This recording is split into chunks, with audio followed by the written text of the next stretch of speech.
Hey everyone, Gil here at Camppatton Family Compound. But I'm in California with my fantastic wife, Cris, and she's going to give us a tour of her garden here in California. All right, so our garden has been a work in progress for many, many years.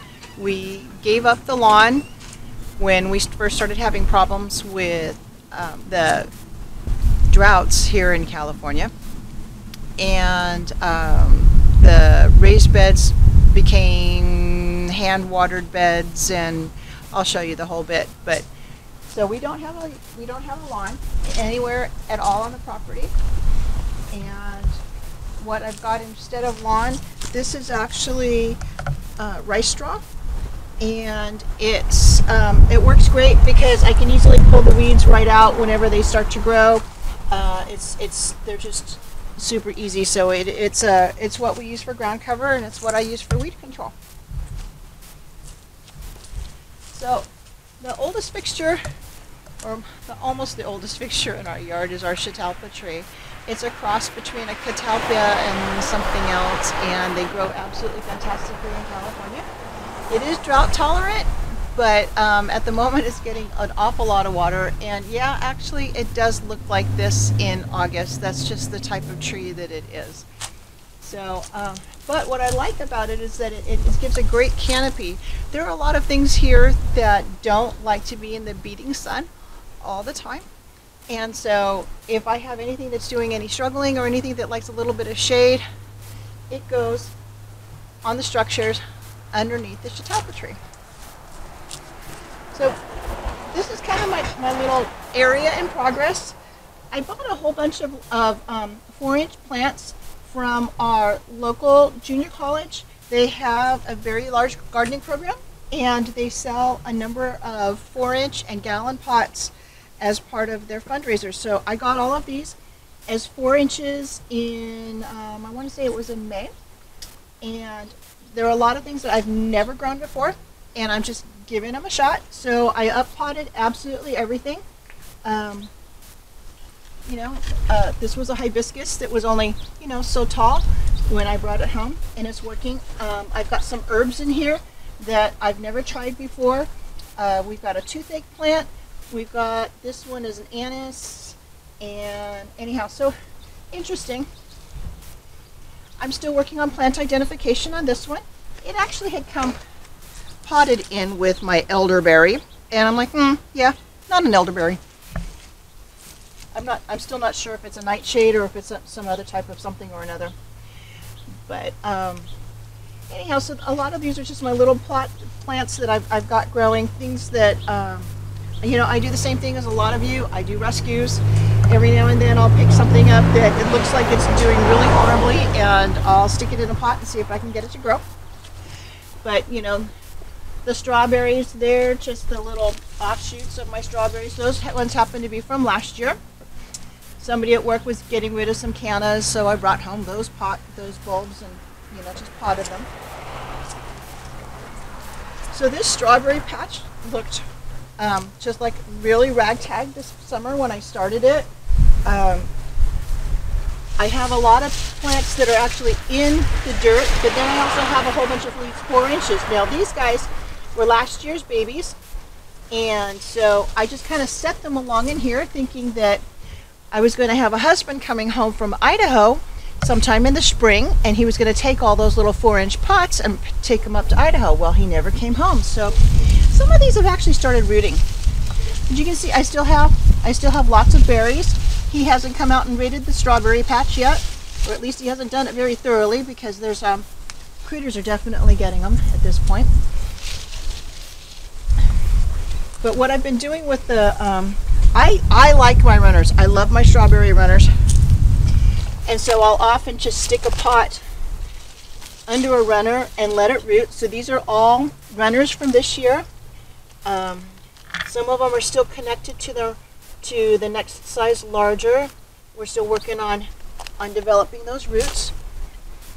But then I also have, you'll find a few, like this guy's still attached in here too, and I have a little rock holding him down so that, hopefully he'll do his roots. My palette has come back. I really thought that the palette was not a good idea. You know, I've seen people plant in pallets before.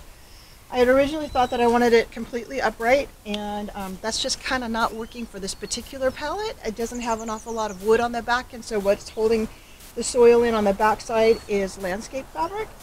But it did come up a whole lot better than I thought it was going to. You know, most of the plants were even smaller than what's up in the top row. What is hard about this is that a lot of my berries get sunburned on the pallet, whereas the foliage in this raised bed actually helps protect the strawberries from getting too sunburned. These are just dahlias in pots. I've had them in the same pots for a really long time. What are those again? Dahlia, it's just a flower. It's a bulb. So this particular raised bed is relatively new. My son made it for me out of some wood that he was going to use to make a Christmas gift, but it ended up being my Christmas gift instead of for its intended. This is a zucchini. I planted this zucchini very late in season. Typically, you know, most people like to get their zucchinis in May. This guy actually started in June, and here we are in the first week of August, and it's huge. So for those of you wondering, yes, you can definitely plant later in the season and still get monster huge plants. Here with Camppatton, we like to recycle. So these two structures are actually from an old hardware store that was going out of business. They are 8 feet, and I've just driven some rods in the ground, and they're zip tied in between the raised bed and the rods, and it's great. I like my canopy. I can actually, I work from home right now during this whole COVID crisis, and my desk looks out my front window, so I can see that, you know, when it's time to start picking beans, they're hanging down, and I'm keeping an eye on them. Granted, so I've already picked this morning, and I can see that there's still stuff that I've missed and that I'm going to need to do more of. So this large plant is actually a very interesting cross that we'll get to a little bit later. It looks like a zucchini. It behaves like a zucchini, but is actually not a zucchini.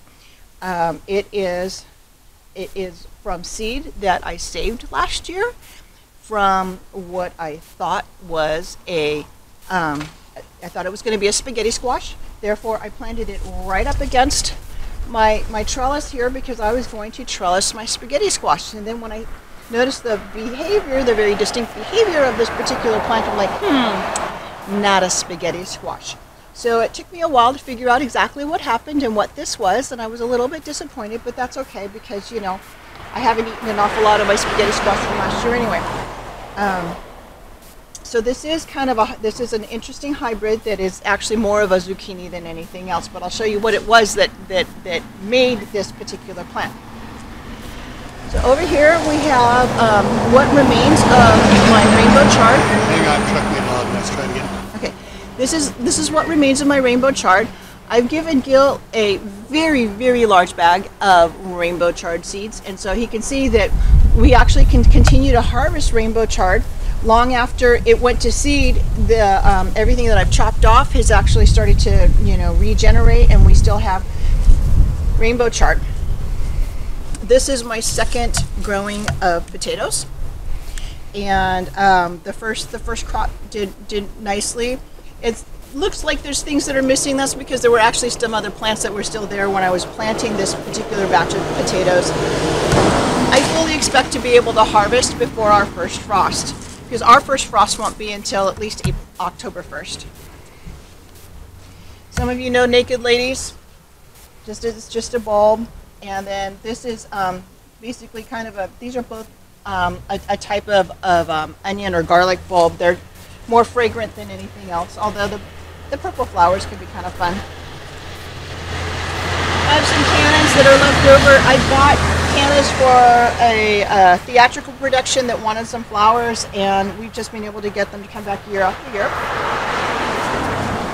This little forest is what happens when you decide that, you know, your columbine that you've been trying to get to going, you know, once it starts flowering, you're like, oh yay, columbine, right? And so it like dumped its seed everywhere. And so right now I have a columbine forest. This is not to be confused with my borage forest, which I also have one of those. Yes, they're two plants that they're hard to get going, but once you got them, along with the natty nasturtiums. Now, so I think the original nasturtiums were not quite that orange, but whenever nasturtiums naturalize, they tend to go right back to their orange color. You know what the hey, I don't mind. They're kind of a natural ground cover. It's kind of like this, the columbine. It's a natural ground cover, although to some extent it does, it can interfere with my irrigation. Every now and then things don't get watered as well as they should. You see I've got another big patch of strawberries. So the story on the strawberries and why I've got so doggone many of them is that we have a local group that puts on a gardening symposium every spring, and one of our presenters is kind enough to bring strawberries, just strawberry roots out, and every participant in the symposium gets 10 roots.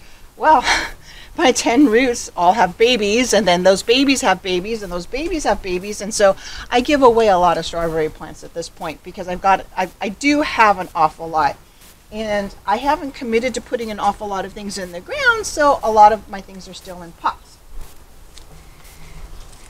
So a little bit further back, these are all iris plants that I have brought home from Idaho. Gil has decided that there's certain places where they were growing that he wanted to do something else with the land, and I'd never seen what colors they were or any of that other sort. You know, I love iris, and so I thought I'd bring them home. These are the ones that I brought home from this spring when he was taking out the apple trees. These were from 2 years ago, and they bloomed for the first time this year, and they were a really pale blue and a really pale purple. There's a lot fewer purples than there are the blues, and they're just beautiful. This is my onion garden this year. I actually have leeks around the outside. My whites and reds did not do very well. What's remaining in here are my yellows and a few of the smaller leeks. They're still here. And I just pulled out a few of the yellows. You can see I've got some of these tops are pushed over. I'm trying to get them to dry out. The ones that when they go to seed and they produce that big stalk in the middle, you know, those ones are not going to save. I need to basically use those the same day that I pull them because they're just going to sit there and rot otherwise.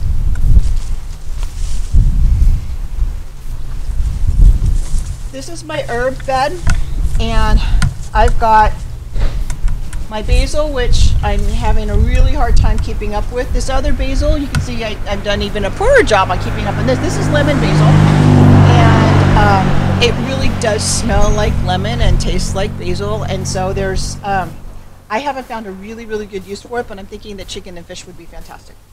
I've also got oregano, which I just can't seem to kill. This bed has had oregano in it like forever, and it just keeps coming back. I've got some parsley in here. I've got some savory in here. I planted some flowers. So the sunflowers are regenerated from last year. You can see that one's at the end of its rope, and I'm going to take that one down because right now it's squirrel food, and I'm getting really tired of those little thieves running up there, biting off the head, and then they go off and they eat it somewhere else, generating a really big mess. So I am in the process of getting that the rest of the way out. But I do have some really late season pumpkins that I've put in. These guys are going to be mini pumpkins, and so I've just spread them. I know that they're going to trail all over the place, so I put them in places where they're going to have some room. This is a much larger pumpkin that's kind of hiding down in here. And we'll see what happens, because obviously this plant is really big. It's really big, and he's kind of choking him out. I put a trellis underneath here, and if I wanted to, I could actually, you know, raise it up a little bit to give him more room if I want to give him some more sun. Yeah, no, I cut that off this morning. So You know, if you end up with that problem with all of your squash, it's no sign that you've done anything wrong. Generally, it's a matter of that they didn't get pollinated quite fully, and so we all lose our squash to that. It's not a big deal.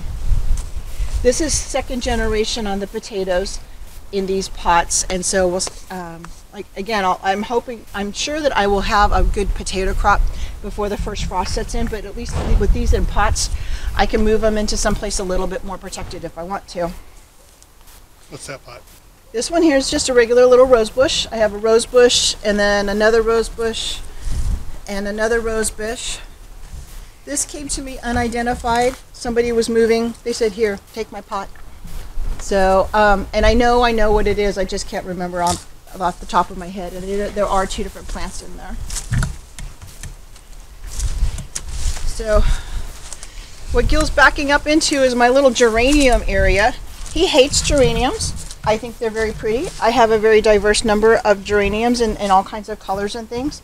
My aloes ended up over here only because the last time I went up to visit my daughter, she asked, "Oh, Mom, do you have any aloe? Can you send some up?" Well, so I had this one pot of aloe, right? And I thought, oh, okay, so I've got I could see that I had a couple plants in it.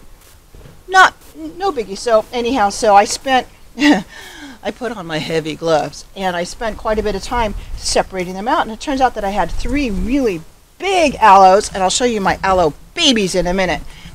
But so we've got lots and lots of geraniums over here. And this year I decided that I was going to do some stuff with flowers. I grew all of these from seeds. I've never tried to do the black-eyed Susans before, and they were kind of fun. You know, I've got some marigolds in here. These are my hydrangeas. I've got a couple of different types of hydrangeas.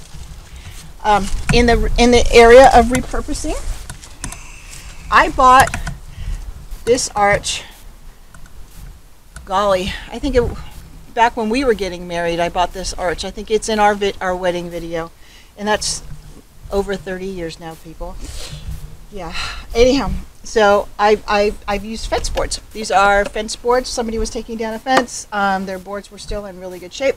So at the moment, I'm using fence boards. I've used some other different types of boards, but these are holding up really, really well. Most of these are my cactuses and succulents, and I tried many new seeds this year. So down on the end are my hostas that I grew from seeds from my hosta plants, and the coleus is also from seeds from a plant that I bought last year. I just said the word. The hostas are plants that I've had for a much longer time, but I noticed the seed pods last year, so I did those. And then everybody's got, the little Christmas cactuses, I'm sure. And then, so I have lots of succulents and things. And, people, I am more than willing to share when people ask, but I'm not shipping cuttings. So if you happen to be in the San Francisco Bay Area, I do share. Spider plants, you can't get rid of a spider plant.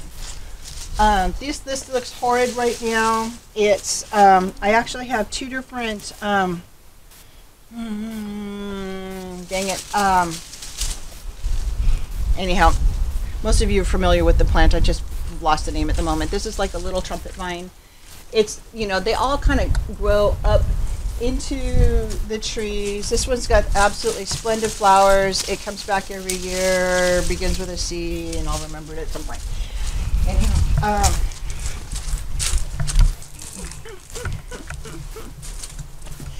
so I guess maybe you want to back up.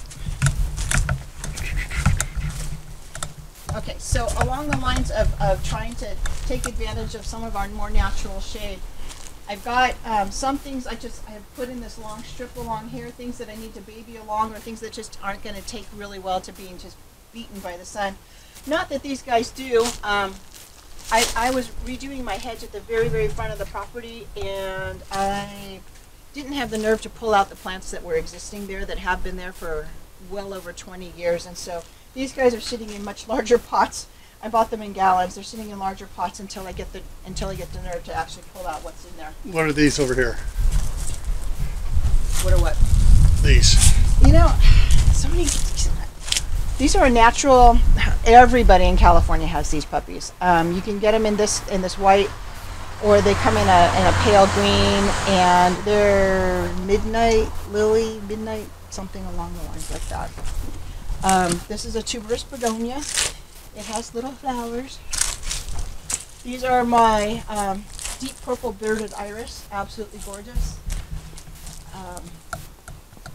The camellia plants, these are two different ones. They are generally in bloom in the winter time, and I have my very first seed pod on my camellia plant, and I know that they take years and years and years, and they may or may not bloom, but I'm going to try growing that seed on the seed pot. These are more of my my seed experiment this year. I was really surprised. You're seeing a lot of stuff online right now about, oh, don't take the seeds that you get from China. Oh my gosh. So I ordered seeds. I ordered the Black-Eyed Susan seeds. I ordered these seeds, actually. And what came was this teeny tiny little plastic pouch this big that looked like it was holding dirt. I was one disappointed pup. And it came from China. When that package came, I had no idea what it was until I opened it up. It's like, okay, I did order seeds. And so that was back in like March. And of course now people are all screaming about these seeds. Well, I did order the seeds from China, and these are the seeds that I ordered. So these right here are the daylilies that Gil basically sprayed with Roundup, was it? No, not Roundup. No, what did you do? You did some kind of spectricide or something. Yeah. Anyhow, so he sprayed, these daylilies came from Idaho, and I tried to save them. More spider plants. These are more of those daylilies that I was able to save. So a lot of them did actually come back. You know, do you ever get disappointed that you're getting down to the end on your basil and it's all gone to seed and everything? So what you can do is pinch off some of those little guys, stick them in water, and they will root. So this is, I know that this is hiding in the shade at the moment. That's because I just put these in here just a few days ago. But I love to pinch off. You could just pinch them off, you know, right above one of these little, I would pinch this one off, like say right here, then you stick it in water, and then it'll grow roots, and then it'll stimulate these little guys to keep growing. So you can keep your basil going all season long. This is my one and only eggplant. I do pick these. This is the size that I pick them at. I don't let them get bigger than this. And then I've got some lemon basil growing in here. I've got my wisteria. This is all stuff that's sprouted from the wisteria seeds that drop every spring. Did you know that citronella is actually a plant? So this is basically the citronella plant, and it's not real hard to grow. These are all things that are fallen off of trees, and I'm just kind of seeing what they are. These two are apples, but I don't know which one because I have both a Fuji and a Granny. This is either a peach or a nectarine. Both of these are. I have them growing right next to each other. This came from my mom's yard. More of my seeds. And bromeliad came from my mom's yard.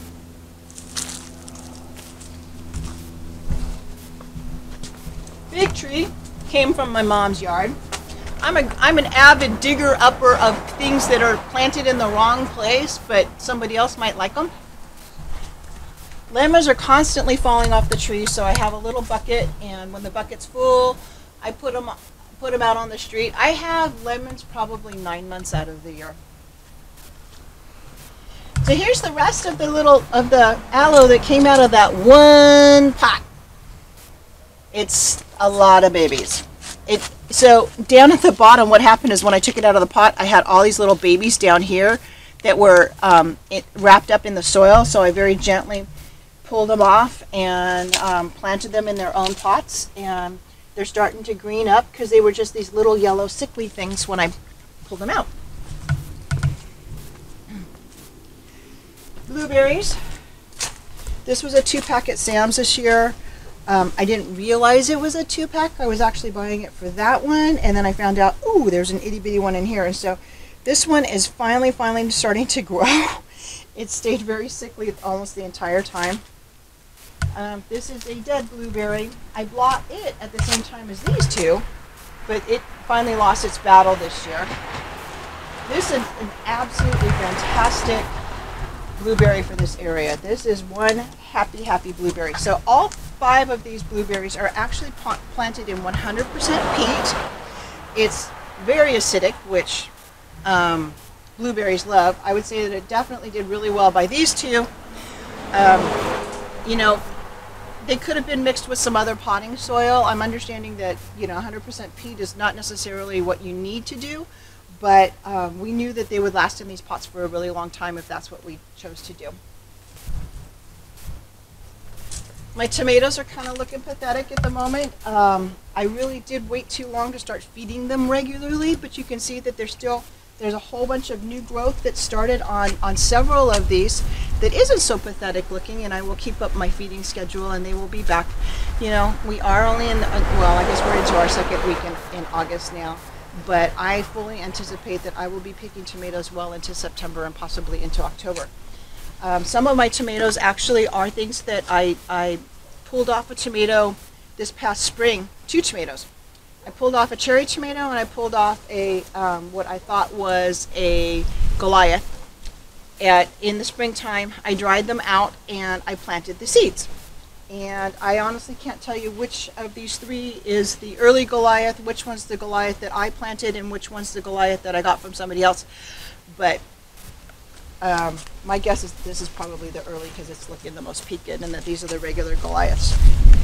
But they did really well. This is the other cherry tomato that I planted.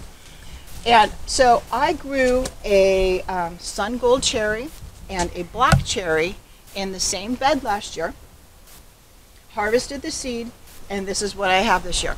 It is neither. They are sweet, but they're not nearly as yummy as the sun gold, and they're not nearly as bland as the black cherry. So it's kind of an interesting, you know, some of these are experiments. I don't know how well the camera's picking up, but the color is really bizarre. It's not a red and it's not a yellow. It's kind of a pinky orange. It's an interesting tomato. This is why you don't grow squash in a pot. I have fed it, I have nourished it, I have loved it, I have overwatered it, I've underwatered it, I've done everything I can think of to try and get this poor baby to grow. And most recently it's had whitefly, and I keep going after the bugs, or actually those are aphids. I do have aphids on it, and I do keep trying to go after these aphids, and anyhow, this is in an even bigger pot. I mean, this is a monster-sized nursery pot this time. And I still can't get squash to grow in pots. All of this stuff we've had out here for a long time now in pots. This guy needs to be repotted. The poor rosemary, he needs to be repotted. This was a freebie at that same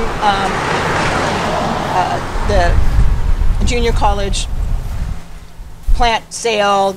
Somebody had like this much in a pot, you know, and it's gone bonkers. You know, of course, every time everything breaks, I just stick it back in the pot, and that's just what you do with these cactuses. Birds of Paradise, these both came from my mom's place, and believe it or not, I really did hack the snot out of those roots and had them down at dirt level about 2 years ago, and now they're completely out of their pots again. This the lovely little fir tree is compliments of a bird. You can't see it anymore. There is actually a little stump in here from a peach tree that grew in there once upon a time. My mother-in-law was very, very into growing trees in pots, and the peach tree died. The fir tree grew. We left it. This is boysenberries, and to keep them from doing what berries do naturally, we put it in a tub. This has been a fantastic tub. These are actually the canes that will produce fruit next year. I've already pulled off all the canes that grew fruit this year. I didn't realize that was the nature of boysenberries. That was something I learned this year. There might be a few canes in here. I can see one or two that have some dried up berries on them. Those canes, anything that grew berries this year is actually going to die off, and these are going to be what grow berries next year. So we just try to be as, you know, gentle and kind, and I can see that there's still some more growth shoots in there, and you know, we just keep these guys going because we like boysenberries. Hey everyone. So as I've been sitting here editing my wife's garden tour of California, I realized, hey, I'm already at 30 minutes. So I'm going to cut it in half because we haven't even finished the front yard. We've got more to do on the front yard and the backyard to go. Got another 20 minutes worth of footage here to cover. So this is the end of part 1 of Chris's California garden tour. And so if you guys like what you see and you're not subscribed, go ahead and click the subscribe button down below. And you'll get a notification choice pop up to receive email notifications or no notifications. Go ahead and click the bell for notifications. All that means is you're just going to get a little email blip saying, Camppatton Family Compound has posted a video. It doesn't mean you have to watch it. You can delete it, whatever. You can just look at it, see if it's something you want to watch or not. So I'm going to go ahead and finish working on this. Get this out in part 2 out in a couple days. So in the meantime, stay happy, stay safe, and I'll see you in the next video.